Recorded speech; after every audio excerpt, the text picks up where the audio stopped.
I never thought a simple yes could change everything. It was just supposed to be a weekend, 2 days, nothing serious. But when I watched her son reach for my hand at the park, something inside me cracked open, and I realized I'd been walking through life half empty, never knowing what I was missing until I found it in a kitchen full of laughter, sticky fingers, and a woman who looked at me like I was exactly where I was supposed to be. My name's Daniel. I'm 34. I work in finance. I have a nice apartment downtown, a reliable car, and a life that looks perfect on paper. But if I'm being honest, it's been lonely. Not the kind of loneliness you can fix with friends or hobbies. It's deeper than that. It's the kind that sits with you at night when you're eating dinner alone, watching shows you don't really care about just to fill the silence. I grew up without much family. My parents divorced when I was 7. Dad moved across the country, Mom worked 3 jobs and was never really around. I learned early that people leave, that depending on someone is dangerous. So I built walls, thick ones. I dated, sure, but never seriously, never long enough for it to matter. Then I met Sarah. It was at a work conference. She was speaking on a panel about sustainable business practices. I wasn't even supposed to be in that session, but the one I wanted was full, so I slipped into the back row. And then she started talking. She was smart, funny, real. She didn't use corporate jargon. She told stories, made people laugh. And when she looked out at the audience, her eyes were warm. After the session, I found myself walking toward her. I never do that, but something pulled me. "Great talk," I said. She turned, smiled. "Thanks. Did you actually enjoy it, or are you just being polite?" "I enjoyed it," I said. "You made sustainability sound less like a chore and more like common sense." She laughed. "That's the goal." We talked for 20 minutes about work, about life. She was easy to talk to. No pretense, no games. When she handed me her card, she said, "If you ever want to grab coffee and talk more about business, or anything else, really." I called her 3 days later. We met at a small cafe near her office. She showed up in jeans and a sweater, hair pulled back, no makeup. She looked tired but happy. We talked for 2 hours about everything: books, travel, fears, dreams. And then she said something that made my stomach tighten. I should probably mention I have 2 kids. I must have hesitated just for a second, but she caught it. "It's okay," she said, smiling softly. "I know that's not for everyone." "No, it's not that," I lied. I don't have much experience with kids." "That's fair," she said. "They're 7 and 4, a boy and a girl. They're my whole world." I nodded, said something supportive, but inside I felt the walls going up. Kids meant complications, meant responsibility, meant permanence, and I didn't do permanence. But I liked her, really liked her, so I kept seeing her. We went on dates, dinners, movies, long walks through the city.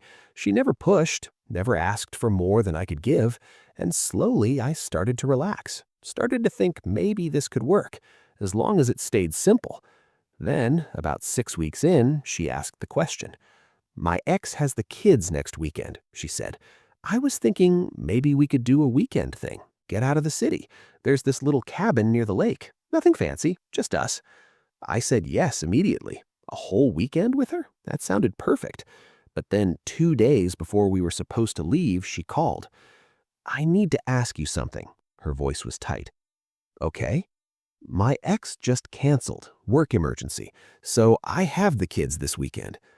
I waited. "I know we planned this trip," she continued, "and I totally understand if you want to reschedule, but I was thinking maybe you could still come? The cabin's big. The kids would love it. We could make it fun." Every instinct in me screamed no. This wasn't what I signed up for. I didn't know how to be around kids, didn't know how to fit into that world. But then I thought about her, about the way she smiled, the way she made me feel less alone, and I thought maybe I could try, just once. "Sure," I said, "let's do it." The silence on the other end was long. "Really?" she asked. "Really?" "Daniel, you don't have to." "I know," I said, "but I want to." Another pause, then quietly, "Thank you." The night before the trip, I couldn't sleep. I kept running through scenarios in my head. What if the kids hated me? What if I said something wrong? What if this whole thing was a disaster and I ruined everything? But I'd said yes, and I don't break my word. Sarah picked me up Friday afternoon. The kids were already in the car. The boy, Max, was in the back, headphones on, staring out the window.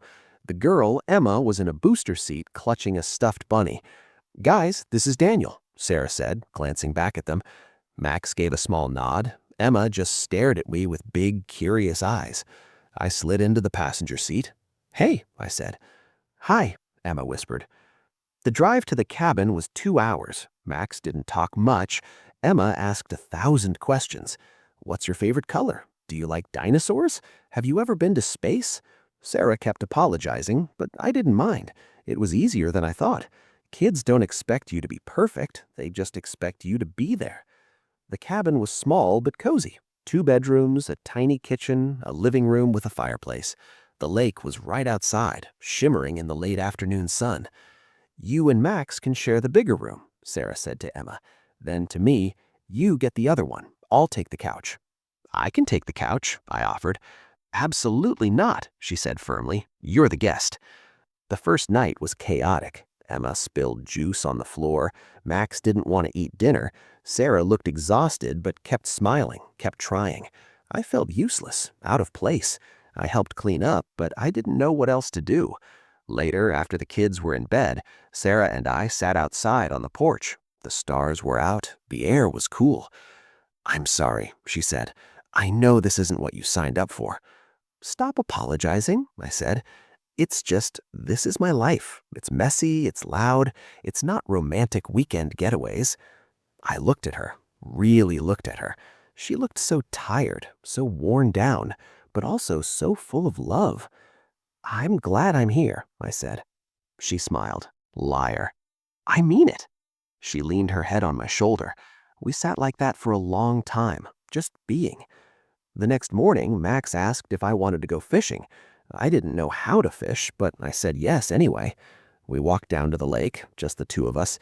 He was quiet at first, focused on his rod. Then, out of nowhere, he said, "Mom really likes you." I wasn't sure what to say. "I really like her too." "Are you going to leave?" The question hit me hard. "What?"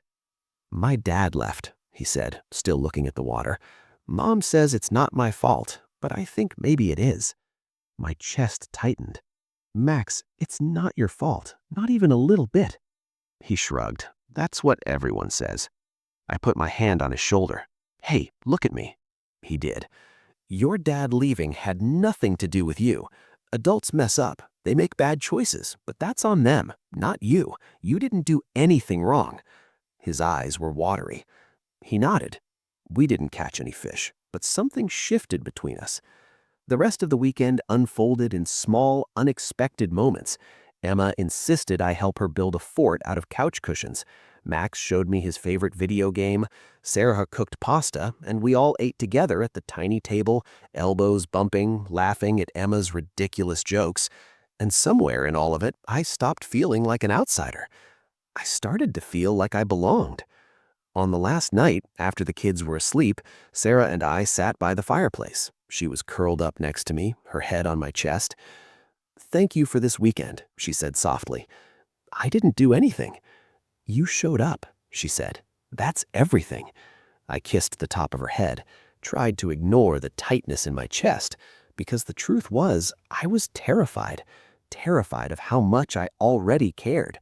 Terrified of how easy it was to picture more weekends like this, more dinners, more laughter. Terrified of what it would feel like to lose it. When we drove back to the city Sunday night, the kids fell asleep in the back. Sarah reached over and took my hand. "So," she said quietly, "what do you think?" "About what?" "About this, about us, about all of it." I didn't answer right away because I didn't know what to say. I wanted to tell her that the weekend was perfect, that I'd never felt more at home. But I was also scared, scared that I'd screw it up, scared that I wasn't good enough for her or the kids. "I think," I said slowly, "that I need some time to think." Her hand slipped out of mine. And I She hated nodded, myself for didn't it. say anything. The next week was hell. I threw myself into work, stayed late at the office, avoided her calls. I told myself I was being smart, protecting myself, protecting her and the kids from my inevitable failure. But the truth was, I was just scared. On Thursday, she texted me, "Can we talk?" I stared at the message for 10 minutes. Then I called her. "Hey," I said. "Hi." Her voice was calm, too calm. "Look, Sarah." "It's okay," she interrupted. "You don't have to explain. I get it. This is a lot. I shouldn't have pushed." "You didn't push." "Daniel, it's fine. Really, I need to know where we stand. Because I can't do the back and forth. It's not fair to me, and it's definitely not fair to the kids." My throat felt tight. "I know." "So if you're not in, that's okay. But I need you to tell me. Now." I closed my eyes, thought about the weekend, about Max's quiet trust, Emma's laughter, Sarah's warmth, the way it felt to be part of something, to matter. And I realized I'd been asking myself the wrong question. It wasn't whether I could do this. It was whether I wanted to. And I did. God, I did. "I'm in," I said. Silence. "What?" "I'm in," I repeated. "I'm sorry I freaked out. I'm sorry I pulled away. But I'm in, if you'll still have me." I could hear her breathing, shaky. "Are you sure?" she asked. "I've never been more sure of anything." She laughed. It sounded like crying. "You're an idiot." "I know." "Come over," she said. "Now." I didn't even grab my coat, just drove straight to her place. When she opened the door, I didn't say anything, just pulled her into my arms and held her. "I'm sorry," I whispered. "Stop apologizing," she said, her face pressed against my chest. The kids were asleep. We sat on her couch, tangled together, and I told her everything. About my childhood, my fears, my walls.